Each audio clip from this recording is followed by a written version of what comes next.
Hello, hello, hello, my friends. Welcome back to my channel. I decided to make another video, and today's video is one that I'm embarrassed to make, ashamed of. Who am I? Because I've discovered that once again, I was wrong. I was wrong about something. Now, hold your horses. Before we get started, I'm going to say I was kind of wrong, okay? I was kind of wrong about an opinion that I had, and my opinion has changed slightly. Has it changed permanently? No, probably not. But I discovered that I actually maybe like young adult books again.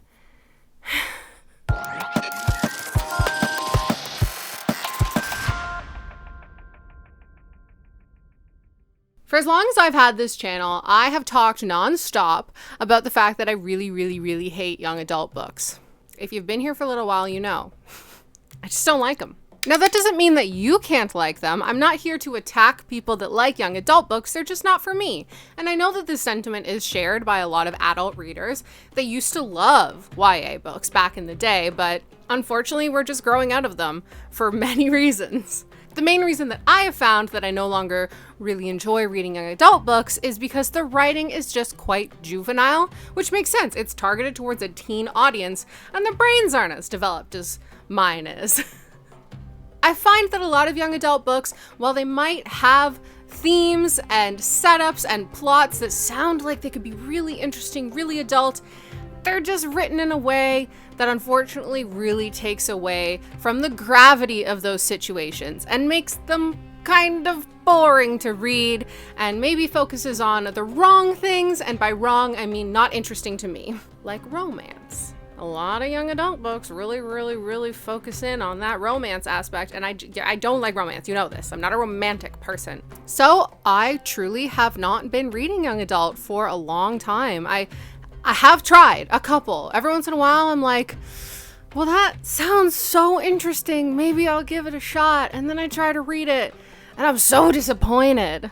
But a young adult book series has been on my radar for a little bit, for good and bad reasons, and I finally decided to give it a try, and I am a changed man. Maybe. Not really. We'll see. Also, speaking of young adult books, I want to apologize because in my last video, or my second last video, where I was talking about the trends that I don't like, you remember that video? I mentioned that Alice from Twilight is the fastest vampire, and I was corrected 900 times in the comments. Because Edward's the fastest vampire. I'm sorry. I don't remember. It was a long time ago, and I just remember the scene where she, I think, can take down Emmett. I think that's what it is. She can take down Emmett or Jasper. I don't remember. I'm sorry. And it's stated that the reason that she can do that is because she's so small and fast. And yeah, she's precognizant, so she can also kind of see the future. But, okay, you know what? The point of the video still stands. I'm sorry, Twilight girlies. My mistake. Edward's the fastest vampire. Don't shoot me. Anywho, back to this video. I recently finished reading And I Darken by Kiersten White. I almost said Kirsten Hall. That's a different author that I don't love. I like Kiersten White, though, because, wow. So I mentioned that this series has been on my radar. I don't know what the series is called. Does this series have a name? I don't know. The And I Darken series. This series has been on my radar for a little while because I think I saw it on TikTok once upon a time, back when I used to use TikTok. And that was before I decided that I didn't like young adult books. It was like right when I was getting back into reading, and I was just buying all the books that appealed to me, even vaguely, from Book Talk. So I purchased the series originally in the US covers, are ugly, and they sat on my shelf for 95 years. What I knew of the series when I bought it was that it was a gender-bent Dracula-inspired story, but I didn't really know much else about it, to be honest. I didn't do the research. I just put them on my shelves and let them sit there, and I hated the covers. And they sat there and they sat there and they sat there until one day I saw the UK covers. And I was like, wait a second, this series might be incredible, because apparently I do judge books by their covers, and the UK covers are much better. I did a poll on Instagram with you guys. Most of you are smart and agreed that the UK covers are better. Some of you are stupid.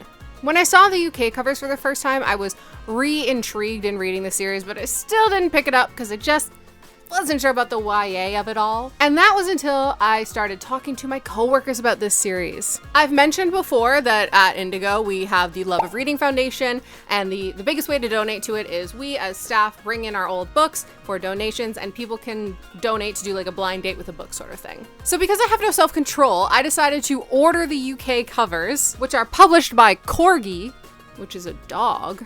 I ordered the UK covers, which meant I wanted to get rid of my US covers, so I donated them to the Love of Reading Foundation. And that's when we got on the topic at work of And I Darken. Now, one of my coworkers has read the series previously and loves it, and has apparently been recommending it to my other coworker. You know who you are, you're watching right now. And she was saying, no, I will never read it, that looks stupid.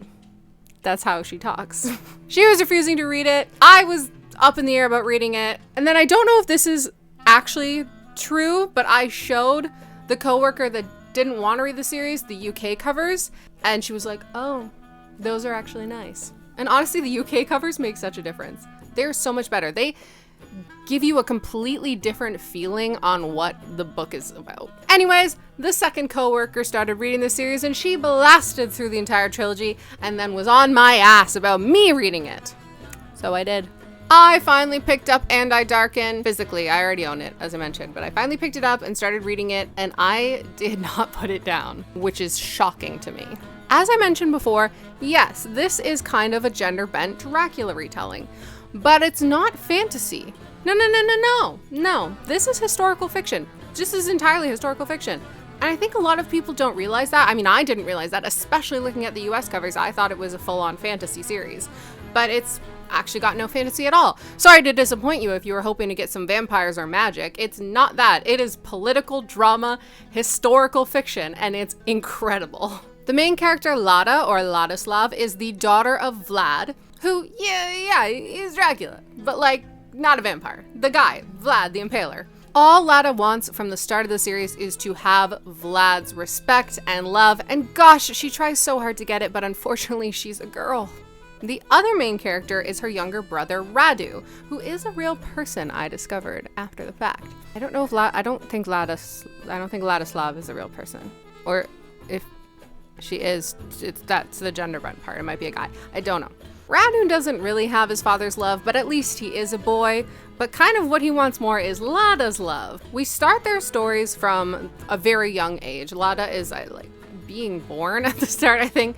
Lada is like 3 years old at the start, and Radu is younger. He's a year younger than her. And throughout the entirety of book 1, we follow them from about age 3 to about age 15 or 16. So this book spans years. The major plot point of this story is that Lada and Radu are princess and prince of Wallachia. I didn't look up pronunciation for that, so I apologize if that's wrong, but they're prince and princess of Wallachia, and due to political scheming, betrayals, alliances, whatnot, they ultimately end up somewhere in the Ottoman Empire as, captives-ish of the Sultan and the Sultan's son. I won't get into it too much more because I think you do just need to read the book to really understand the political intricacies surrounding that circumstance. It on paper, literally on paper, it sounds very much like, they're taken hostage and, Lada's probably going to fall in love with the prince, Mehmed.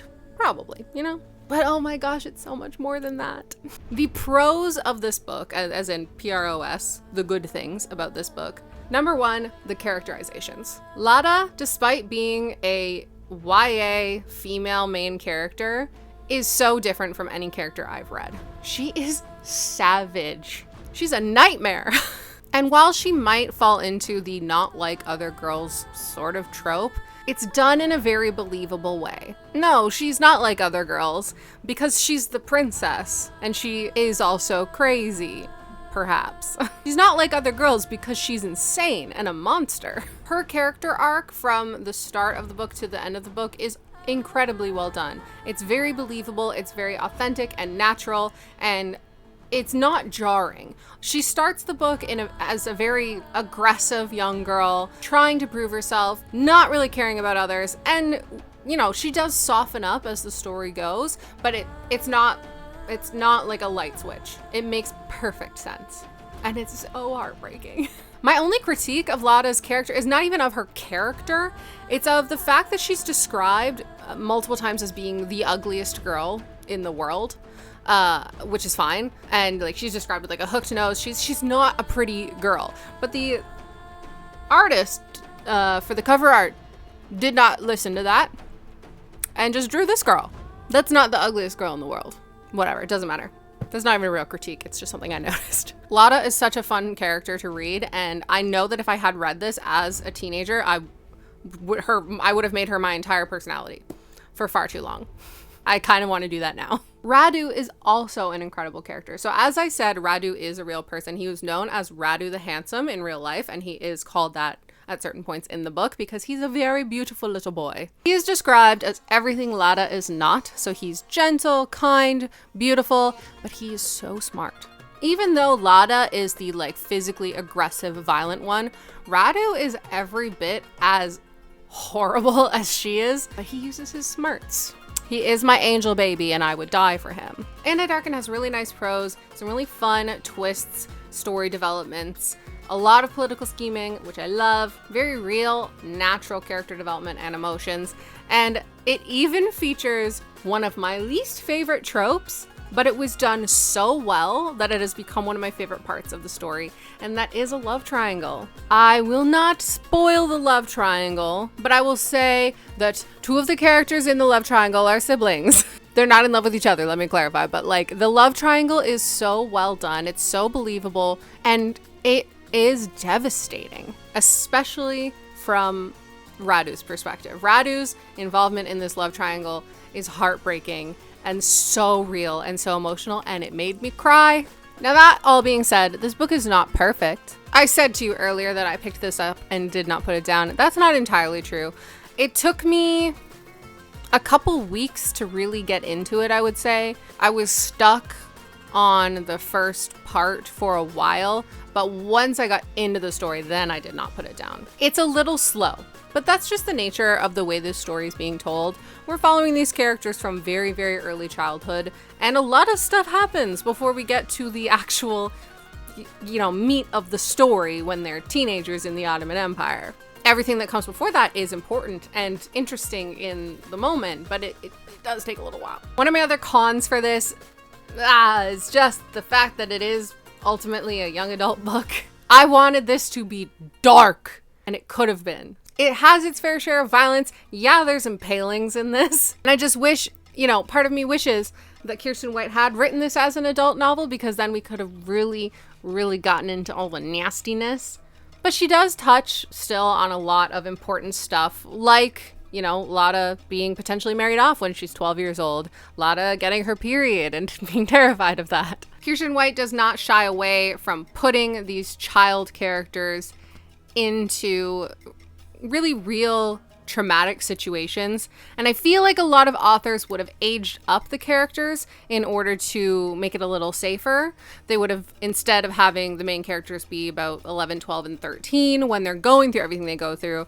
I've seen similar situations happen to maybe 16 and 17-year-olds in young adult books, but I like that she kept them at a realistic age for the time period. It's set in the 1400s when, girls would be married off at age 12 if they were able to have babies. Ultimately, I Darken reads as a very serious political, historical drama written for a younger audience, not too young, but I think the reason I liked it was because it was historical fiction mainly, so there was not a ton of weird, hard to believe magic distracting from the story. I already said the romance part, the love triangle part was very well handled. It was very realistically handled in ways that weren't overshadowing the rest of the plot, but still impacted the character relationships in a very real way. And honestly, I hate that in the US this book is packaged the way it is, especially with the shout line, heads will roll, hearts will be broken.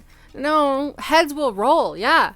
The hearts being broken is totally after the fact. That feels like it's only thrown on there to draw in the typical YA crowd. This book is not a typical young adult story. Unless, maybe it is. I haven't given young adult a real proper chance in a long time, and maybe books are changing? I don't know. If you can't tell from this review so far, I have only read the first book. I still need to finish read at least the next one. That one. Now I Rise. And if I am lucky and if I change my ways and start to actually finish series, I'll read Bright We Burn, which has my favorite cover, by the way. It also bodes well for me that the second 2 books are like, they get smaller every time. That means I might actually read them. But I don't know, maybe this is not an outlier series. Like, it definitely feels that way to me because I haven't read young adult since I was a young adult, and books were really stupid back then. And this series really reminded me in ways of Bloody Jack, which is a book that I've mentioned before, or a series I've mentioned before, where I think that the first book in that series is one of the greatest books I've ever read. The rest of the series gets crazy. Not good after the fact. It's 12 books long, but the first couple are very, very good, and that's also historical fiction, so it's got me thinking that maybe I just really need to read young adult historical fiction that has no magic, but I don't know where to find those. I've compiled a pile of other young adult books that I'm hopeful for because they sound intriguing to me and I haven't heard overtly bad things. I will show you them now. I want to read The Merciful Crow by Margaret Owen. I didn't like her other book, Little Thieves. I want to read Belladonna by Adeline Grace. Gallant by V.E. Schwab. Beholder by Ryan LaSala, although this is contemporary, so probably won't read it. And What the River Knows by Isabel Ibanez. These books have potential in my eyes because I've heard good things from people that do regularly read adult books only. But what I'm looking for from a young adult series is Kiersten White's writing. I'm looking for these low magic, low angst, low romance, high stakes young adult series. That is the thing that I don't like about young adult books, is that it feels like the stakes are always so low because we're so focused on the romance aspect usually. I am going to read at least the next book, at least Now I Rise. I'm hitting the camera so much. I know it's moving all over the place. I'm so sorry. I want to finish this series, and I have ordered another young adult series by Kiersten White, the Guinevere Deception, which is an Arthurian series. I believe that one's more fantastical than historical, so it'll probably have a bit more magic in it and probably a bit more romance just because of the legends it's based off of. But I want to try to give young adult another chance, I guess. But I'm scared that I'm going to think that now I like it, and I'm going to try to read one of these other books I just mentioned, and I'm going to hate it. And then I'm going to be like, I was wrong. And I Darken is a total fluke. So what I want from you guys, I really want recommendations. I don't usually ask for recs in these videos because I'm usually the one giving the recs, but young adult is just not my bread and butter, you know? So if you've read And I Darken, or the series in general, and you have recommendations of similar books, even if they're adult, like, just give me some recommendations. If you have any young adult recommendations for me, please let me know in the comments below because I want to be less angry. I want to stop being a hater. And if you want to stop being a hater too, I do actually highly recommend And I Darken as a political historical fantasy. It's very, very good. I didn't mention my star rating for it. I don't know what I actually settled on. I think it was something like a 4.25. It's not 5 stars. I mentioned my cons with it. I forgot to mention one of the other things. I think it could have had more battles, but the battles that were there were pretty good. I'm currently finishing up a couple of other adult books, and I have a couple more books on my TBR before I can get into Now I Rise, but I do genuinely, seriously plan on reading it before the end of the year. I know that's a long window of time, but I at least plan on getting to the next book in the series before the end of 2024. And that's huge for me because, as you know, if you're here a lot, I don't really read series. I read the first book and then I'm like, that was cool, I'm done, next. But one of my goals for the latter half of 2024 and the future is to read more series and to commit to more things.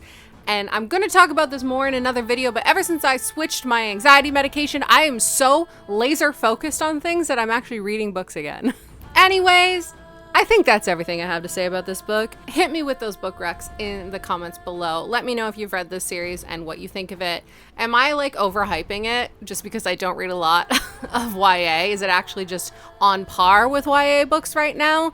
Or is it actually spectacular in the way that I think it is? Let me know in the comments below, you guys. Before I go, don't forget to like and subscribe and ring the bell icon so you know when I upload new videos. I upload 2 days a week. I love you guys. Goodbye.